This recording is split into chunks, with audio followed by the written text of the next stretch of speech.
Добър ден от мене. Вие сте с Небиев гараж. Малко променяме играта вече.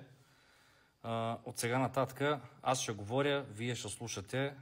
На който не му харесва, има там бутон блокаж, unfollow и така нататък.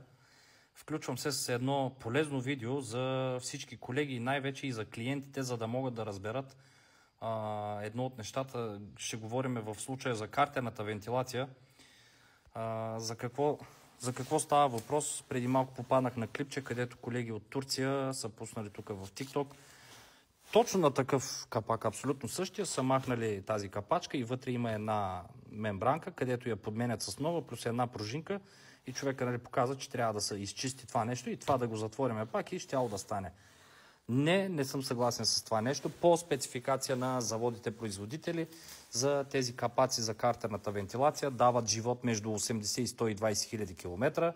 Препоръчително е да се смени на 120, но по принцип може и на 200 хиляди да се смени, а този капак е на 300 плюс. И също така сме го подменили. Сега в момента съм резнал с Триона. Специално е и този капак. Работи или не, за мен живота му е избегал вече, защото е на 300 плюс хиляди километра. Какво искам да ви покажа? Така, това е при Мерцедес. Ето тук виждате свободно движеща се ламаринка поставена. Ето. За какво става въпрос? Една ламаринка. Това си е като клапанче. Проблема откъде идва? Идва от дълго време след като е работил този капак, заради температурите и нагара, който се натрупа.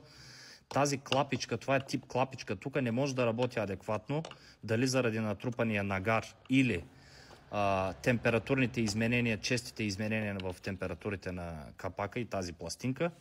Това нещо не може да работи адекватно след едно определено време и тогава се получава едно високо картерно налягане и куп други проблеми, свързани с това нещо. Така, това е при Мерцедес. На BMW-то е по по-различен начин, нещо като стоножка. Така има поставена тук, като стоножчица.